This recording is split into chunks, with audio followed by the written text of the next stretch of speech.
बिस्मिल्लाहिर्रहमानिर्रहीम। अस्सलाम वालेकुम नाज़रीन, मैं हूं साकिब बशीर। हम बात करेंगे शहरयार अफरीदी और शानदाना गुलजार से मुतल्लिक इस्लामाबाद हाई कोर्ट के जस्टिस बाबर सत्तार ने जो तहरीरी ऑर्डर जारी किया है। शहरयार अफरीदी का जो ऑर्डर है वो उसमें बहुत अहम नोयत की चीज़ें हैं, वो आपके सामने रखनी है। 9 सफ़ात का ये ऑर्डर है। इसमें अदालत ने क्या क्या लिखा है, कौन कौन शिकंजे में आ सकता है आगे चलकर, और अब आइंदा जो है वो सूरत हाल क्या होगी। शहरयार अफरीदी घर पहुंच चुके हैं इस्लामाबाद हाई कोर्ट के हुक्म पर। इस्लामाबाद हाई कोर्ट ने उनको किसी भी केस में गिरफ्तार करने से रोक दिया है। इस्लामाबाद में वो रहेंगे, इस्लामाबाद से बाहर नहीं जा सकेंगे, मीडिया से बात नहीं कर सकेंगे, लेकिन वो इस्लामाबाद के अंदर किसी भी जगह रह सकते हैं। 28 अगस्त तक इस्लामाबाद के चीफ कमिश्नर और आईजी इस्लामाबाद वो उनकी प्रोटेक्शन की जिम्मेदारी जो है वो उनके जिम्मे है। जो ऑर्डर है वो मैं आपके सामने पढ़ता हूं, ये बहुत इंपॉर्टेंट ऑर्डर है। जस्टिस बाबर सत्तार ने शहरयार अफरीदी के केस में जो ऑर्डर दिया है 9 सफ़ात का, इसके चीता चीता नुकात मैं आपके सामने रखता हूं।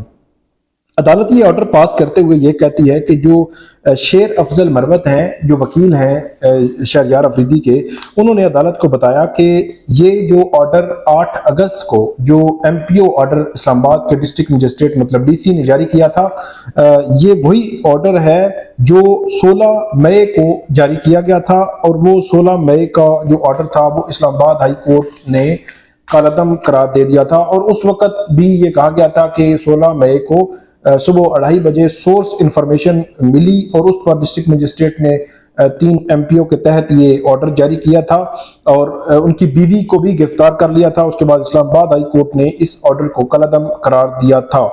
इसके अलावा उनके वकील ने यह भी बताया कि 7 एमपीओज जो हैं शहरयार अफरीदी, इनके खिलाफ जारी हो चुके, ये 7वां है।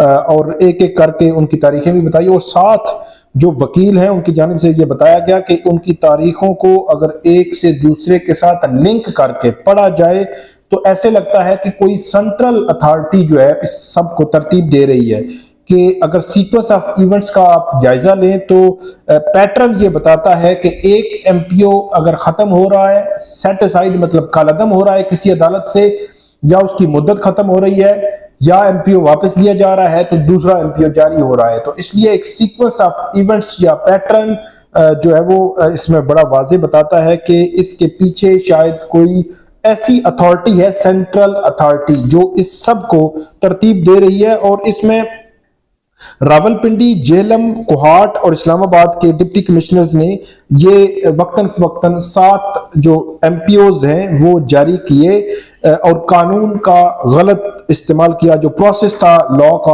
उसको वायलेट किया। उसके बाद ये बताया उनके वकील ने कि अडयाला जेल में 85 दिन 85 डेज से अडयाला जेल में है शहरयार अफरीदी, तो वो कैसे उकसा सकते हैं किसी भी अवाम को या किसी भी शख्स को या किसी भी करीबी बंदों को। कि उसके अलावा से उन्होंने कहा कि मैं ये बयान हल्फी देने के लिए तैयार हूं, जिनको भी मैंने आपको बताया था कि सिर्फ मैं बतौर वकील उनसे मिलता रहा हूं। और शायद डिप्टी कमिश्नर साहब को पता नहीं है कि जेल में सिर्फ जब एमपीओ में गिरफ्तारी हो तो डिप्टी कमिश्नर की इजाजत से ही मुलाकात हो सकती है। उसके अलावा जो उनके वकील हैं शेर अफजल मरवत, उन्होंने अदालत को बताया कि डीसी इस्लामाबाद के पास ये पावर भी फेडरल गवर्नमेंट की जानिब से डेलीगेट नहीं की गई, मतलब ये इख्तियार नहीं दिया गया कि वो किसी किस्म का जो एमपीओ है वो जारी कर सके। और इसके अलावा उन्होंने कहा कि अगर ये इख्तियार हो तब भी सुप्रीम कोर्ट के फैसलों को देखा जाए तो उसको मद्देनजर रखते हुए उसमें आपने अपना माइंड अप्लाई करना होता है, बगैर किसी सिर्फ सोर्स रिपोर्ट की बुनियाद पर आप एमपीओ जो है वो जारी नहीं कर सकते।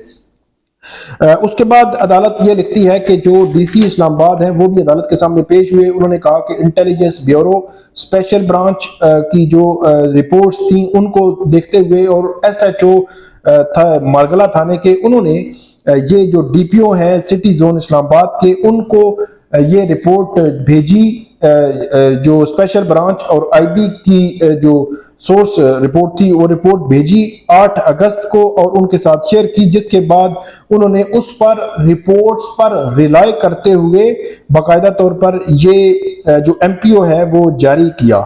उसके बाद अदालत ये कहती है कि अदालत की जानिब से उनसे पूछा गया कि ये वही उसी दिन की रिपोर्ट है कि जिससे एक दिन कबल रावलपिंडी के डीसी एमपीओ ऑर्डर वापस ले रहे थे, और वो जैसे ही एमपीओ ऑर्डर वापस लेते हैं, ये गिरफ्तारी, ये इनकी रिहाई होती है, तो साथ ही डीसी इस्लामाबाद जो है वो ऑर्डर जारी कर देते हैं। तो अदालत ने पूछा कि ये वही ऑर्डर है, उसी दिन का ऑर्डर है? तो अदालत को बताया गया कि ये बिल्कुल उसी दिन का ऑर्डर है। तो अदालत ने ये यहाँ पे ये कहा कि जैसे ये ऐसे लगता है कि एक जो क्लॉक है वो घूम रही है, सारा ये जो सीक्वेंस ऑफ इवेंट्स है उसमें ऐसे लगता है कि ये क्लॉक की जरूरत में घूम रहा है। और इसमें 8 अगस्त को जो जारी किया गया एमपीओ, उस एमपीओ के हवाले से भी तहरीरी तौर पर उन्होंने बताया कि उसमें उन्होंने क्या उसमें मामला किया। इंस्पेक्टर जनरल पुलिस के हवाले से अदालत ने लिखा कि उन्होंने बताया कि हमारे पास जो इस किस्म की सोर्स इंफॉर्मेशन आती है तो हम आगे देते हैं इस्लामाबाद की इंतजामिया को, और वो उस हवाले से उसको देखती है और उसके तनाजुर में कोई भी ऑर्डर जारी करती है। अडियाला जेल इंतजामिया के हवाले से अदालत ने लिखा है कि उनको ये कहा गया है कि वो कौन कौन और कब कब इसमें अडियाला जेल में शहरयार अफरीदी से मिला है, इन तमाम की रिपोर्ट्स अदालत ने कहा है कि वो जमा करवाएंगे, और डिप्टी कमिश्नर इस्लामाबाद वो रिपोर्ट देंगे कि उनको क्या अथॉरिटी फेडरल गवर्नमेंट ने डेलीगेट की हुई है कि वो एमपीओ के तहत कोई ऑर्डर जारी कर सकते हैं।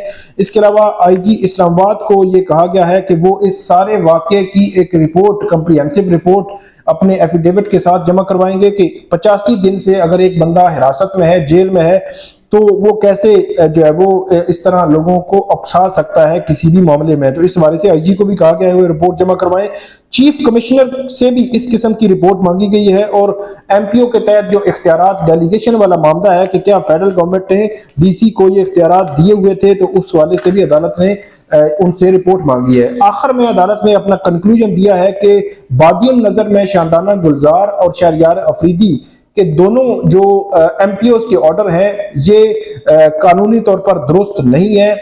इसके अलावा अदालत ये लिखती है कि जो असेस किया डीसी इस्लामाबाद ने, वो असेसमेंट भी बगैर किसी माइंड अप्लाई करने, उन्होंने माइंड अप्लाई नहीं किया, और उस माइंड अप्लाई किए बगैर उन्होंने ये असेसमेंट दी। फिर उनको इख्तियार था या नहीं था, ये भी इंपॉर्टेंट है। फिर अदालत ने ये लिखा कि केपी पंजाब और इस्लामाबाद में एक जो है वो किया गया एमपीओज, कब कोई एमपीओ वापस लिया गया तो दूसरा जारी हुआ, किसी का विड्रॉल हुआ तो दूसरा जारी हुआ, कोई एमपीओ किसी अदालत से कलअदम करार दिया गया तो दूसरा जारी हुआ। तो अदालत ये लिखती है कि इससे ऐसे लगता है कि जैसे जो लॉ है वो वायलेट हुआ है, और जो बादियुन नजर में ये जो एमपीओज हैं ये दुरुस्त नहीं है, कानून की नजर में ये दुरुस्त नहीं है। इसके बाद अदालत लिखती है कि जो आर्टिकल 9 है कॉन्स्टिट्यूशन आइन का के राइट्स जो है लिबर्टी जो ग्रांट करते हैं, उन राइट्स को भी मद्देनजर रखना होता है कि वो शहरियों के जो राइट्स हैं,